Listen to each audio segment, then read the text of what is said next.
Então hoje eu vou começar devagar, eu vou tentar falar bem devagar, porque é um assunto razoavelmente complexo, que envolve muita coisa.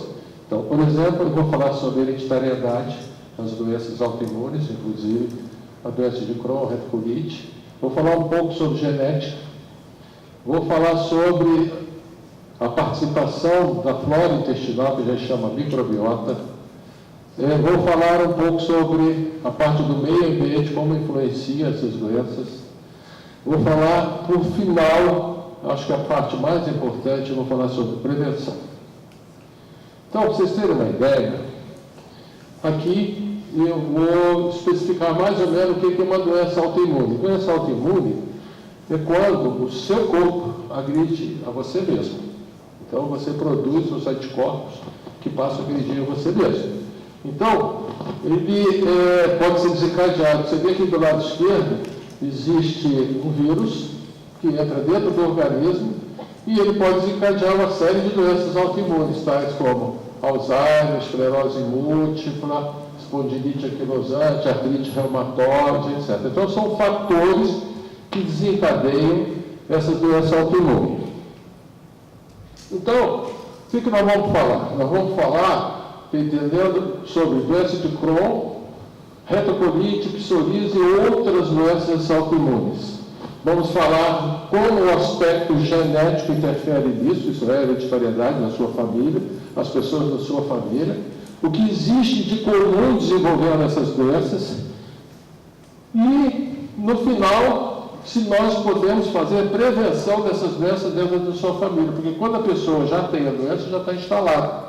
Mas você tem seu filho, você tem sua filha, você tem seu sobrinho, tem sua mãe, que não tem a doença. Então, nós vamos tentar transmitir para vocês, bem devagar, o que realmente isso pode ser feito em relação à prevenção.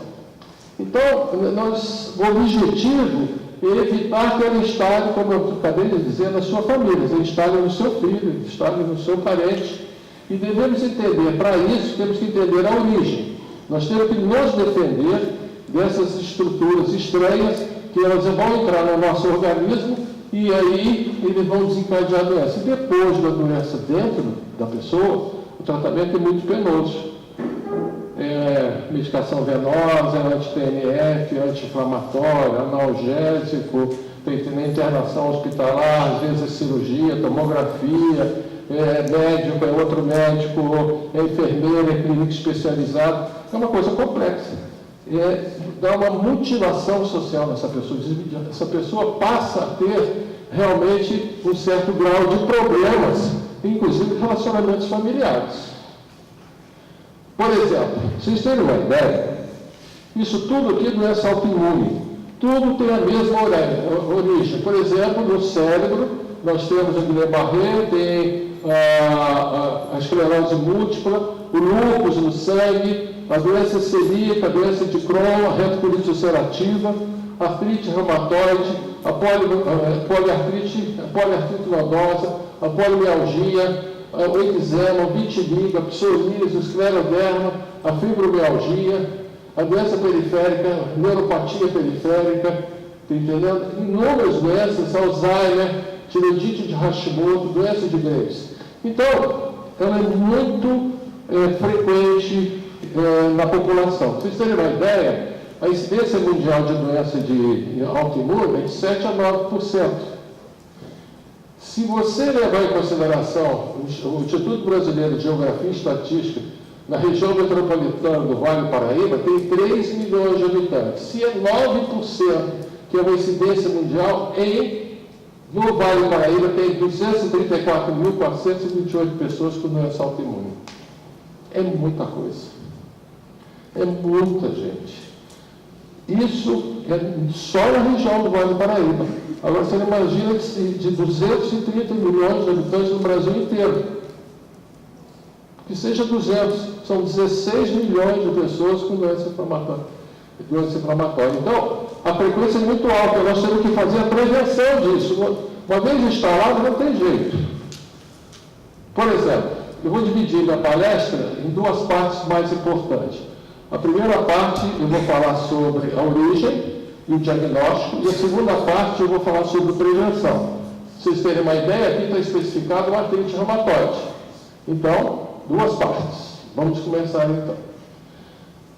Para que eu possa explicar vocês adequadamente, eu preciso dar uma noção de anatomia para vocês. Eu preciso informar vocês a respeito da anatomia do aparelho digestivo, que é onde começa muito dessas doenças. O esôfago, o estômago, o fígado e o intestino delgado, que é muito importante, é onde ele começa a desencadear o processo. Vamos caminhar um pouco mais. Aqui é o intestino delgado, que se divide em duas partes. Uma parte mais alta é chamada jejum, que é aqui. Uma parte mais baixa é chamada ilha, aqui. E depois um segmento do intestino grosso, onde que grande parte dessas doenças pode se instalar. Ela pode se instalar no intestino delgado, pode se instalar no intestino grosso. Mas aqui vocês vão ter uma ideia de como é que isso se desenvolve. Caminhando um pouco mais, o intestino delgado fica no meio dessa parte do intestino grosso, entre a vesícula, etc, etc. Se nós abrirmos a parte do intestino delgado, fazemos um cortezinho no intestino delgado, o que acontece? Isso aqui é o intestino aberto, que apresenta essas corrugações, são chamadas pregas circulares, na parte alta, que é chamado jejum, aonde que absorve os alimentos, é onde que nós temos que ter uma defesa imunológica. E essa parte baixa é chamado íleo, aonde que nós temos os nossos placas de Bayer e aonde que nós temos os nossos anticorpos para se defender das substâncias que nós ingerimos. Aqui é o intestino delgado, que eu mostrei para vocês agora aqui, é isso aqui. Isso é uma prega, está aqui.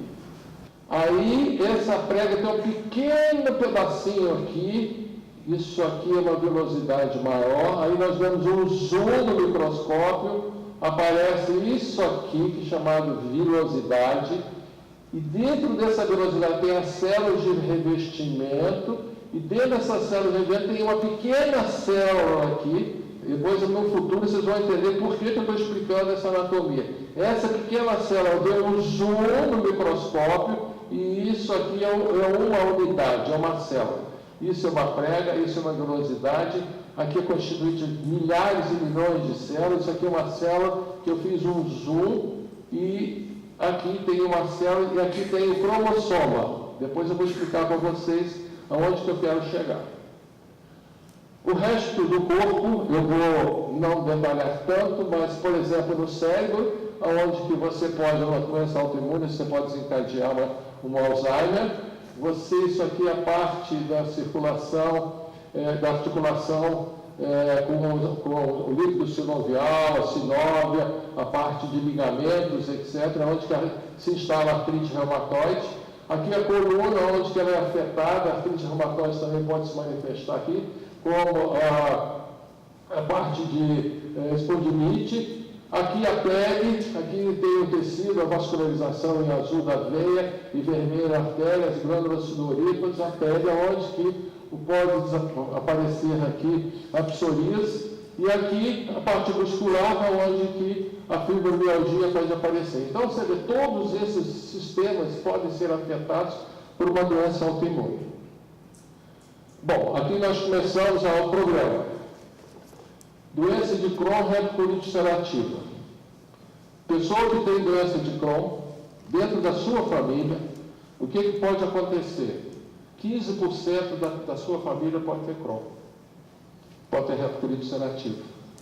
Então, se você tem 100 pessoas na sua família, 15 vão ter Crohn ou retocolite ulcerativa. Ela tem uma penetrância genética. Então, nós temos que começar a trabalhar para que o seu filho, o seu parente não tenha essa doença. Isso vai ser prevenção, que eu vou explicar para vocês. Artrite reumatoide. As mulheres têm 3 vezes mais artrite reumatoide que os homens. 3 vezes mais. E a incidência de hereditariedade, nós podemos diagnosticar a predisposição dessas pessoas a desenvolverem. Então, nós podemos tratar antes que elas desenvolvam.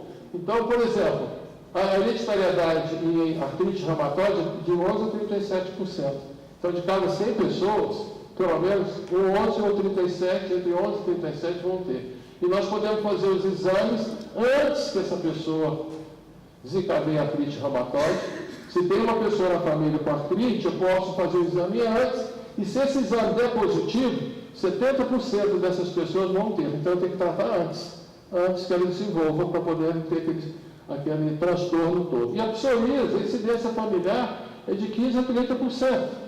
Então você tem uma ideia, se você tem psoríase, a possibilidade do seu filho ter psoríase é 30%. Por exemplo, aí nós começamos a entrar num detalhe, mas vamos andar bem devagar para que vocês possam entender. O que desencadeia isso, se a pessoa não tem?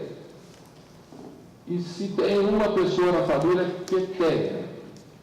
A parte de microbiota intestinal, que é a flora intestinal. A flora intestinal, quando ela é mutada, a flora intestinal nossa é como se fosse uma impressão digital. Todos nós temos uma flora. Nós não podemos mudar essa flora. Se nós mudarmos, eu vou explicar depois por quê, você pode desencadear uma reação autismo-anticorpo, que eu vou explicar daqui a pouco. Você tem susceptibilidade genética. Então, por exemplo, uma pessoa que tem doença de Crohn, na sua família, existem pessoas que têm susceptibilidade genética. Significa, essa pessoa não tem o Crohn, mas ele está predisposto a ter esse Crohn se ele alterar a microbiota intestinal. Ou se você tiver um fator ambiental, físico, químico aqui, que eu vou explicar em detalhe por quê. Então, se os fatores ambientais, os fatores físicos, psíquicos, biológicos, associados à alteração da flora intestinal, à susceptibilidade genética, ela pode desencadear uma doença autoimune, porque o seu anticorpo começa a agredir a você mesmo, como eu disse. Aí você pode ter uma doença de Crohn, uma retocolite, esclerose, são 100 tipos de doenças autoimunes. Você pode ter qualquer uma delas. Então, primeira parte, nós vamos falar sobre susceptibilidade genética. Aqui, o que é susceptibilidade genética? Algumas pessoas podem ter maior probabilidade de desenvolver a doença devido aos genes que você herdou do seu pai, do seu avô, da sua avó.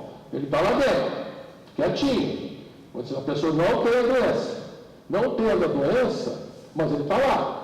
Então, susceptibilidade genética é a predisposição de uma pessoa vir a sofrer determinada alteração e desenvolver a doença. Mas ela não tem, mas ela está predisposta. Eventualmente pode ser desencadeada por fatores tais como alimentos irritantes, porcaria que come na rua, vírus, HN1, HPV, está entendendo? Herpes, citomegalovírus, bactérias, infecções intestinais que vocês têm e que não curaram adequadamente, poluição, excesso de álcool, drogas, alergias alimentares e etc. Então, se você tem a susceptibilidade genética, isso aqui pode fazer uma mutação na sua célula que você não tem, mas vai poder desencadear essa doença. Por exemplo, vou dar um aspecto genético aqui. Isso aqui é uma artrite reumatoide. O pai tem a susceptibilidade genética, a mãe tem a susceptibilidade genética, mas ele não tem, e a mãe também não tem, mas eles têm a susceptibilidade genética. Caso o que não tenha doença, mas tem o gene recessivo à transmissão. E aí o que acontece? Nasce um filho normal, um filho susceptível, uma filha susceptível, um filho susceptível e uma filha com doença. Isso é uma hereditariedade. Uma pessoa que tem uma doença de Crohn casa com uma pessoa normal, a possibilidade de esse gene ser transmitido é 50%. Isso chama estabilidade do genoma. Ele está lá dentro, está estável, mas isso aqui, se não for adequadamente controlado e orientado, isso aqui vai desencadear uma estabilidade no genoma e vai poder aumentar a possibilidade dessa pessoa ter doença. Como é que age o vírus? O vírus, ele age como se fosse uma tesoura. Ele entra dentro da gente e está lá. E você não trata, ele está lá. Ele vai, corta um pedaço do cromossomo, ele faz uma... Ele vai lá e dá uma cortada no cromossomo. E aí, como ele está dentro da célula, ele está replicando dentro da célula, ele tem essa possibilidade de chegar lá no núcleo, que é tudo que eu mostrei para vocês lá atrás, e depois vou mostrar de novo, ele vai lá e dá uma cortada na perna do cromossomo. O que acontece é isso aqui. Eu já expliquei isso para vocês. É o intestino, depois ele passa para aquela porrosidade, depois ele passa para a vilosidade, depois ele passa para o núcleo. Aí dentro desse núcleo ele tem o cromossomo e tem essas perninhas aqui dentro do cromossomo, que é o gene. Está aqui dentro, lá dentro da célula. Adenina, citosina, guanina e tiamina. É isso aqui. Aí o vírus vai lá e dá uma cortadinha aqui. Aí o que acontece? Esse aqui está dentro do núcleo, que chama DNA, que é o gene. Está aqui, o cromossomo, está aqui. Normal, ele produz uma proteína chamada RNA, que é uma proteína que ele é transmissor, ele produz uma proteína normal, que é um anticorpo. Tudo bem. Então, normal, GAG, CTG, produz um RNA GAG e produz uma proteína normal, que é um anticorpo que vai combater aquele vírus que está entrando. Aí ele vai lá e dá uma cortada aqui. Ele cortou aqui e inverteu. O T foi para cima, o A veio para baixo. Então, ele fez uma mutação. Onde que era A virou T, onde que era T virou A. Ele trocou. Isso chama mutação. Ele produz o RNA errado. Esse RNA produz uma proteína mutante. Essa proteína mutante começa a agredir a você. E aí o que acontece? Pode ter uma artrite reumatoide ou doença de Crohn. É complicado. É complicado. Está entendendo? Então, eu vou tentar orientar vocês para que a gente comece a tratar isso antes. Um pouquinho para frente. Tudo é gene que está dentro do cromossoma, que é isso aqui, de defesa do organismo. É tudo isso aqui. A doença de Crohn, a colite ulcerativa e tem outros que são comuns. Tudo isso aqui é gene, é uma perninha dessa aqui, ó. Está aqui. Vou falar só sobre um só e vocês replicam para o resto. O NOD, esse aqui, é um gene importante no sistema imunitário, pois reconhece as moléculas bacterianas e ela estimula a produção de anticorpo contra aquela bactéria. Aí você, por uma ação física, um distúrbio psíquico, um vírus que entrou, uma infecção intestinal mal curada, etc., ele faz uma mutação desse NOD. Esse NOD é o gene que, quando mutado, dá doença de Crohn. Dá doença de Crohn. Então, aí, vocês observem que há uma predisposição genética para isso. Aí, colite ulcerativa, doença de Crohn, artrite reumatoide, fibromialgia, psoríase, tudo isso é doença autoimune, tudo isso é mutação de cromossomo, tudo isso é causado por aqueles fatores que eu falei para vocês.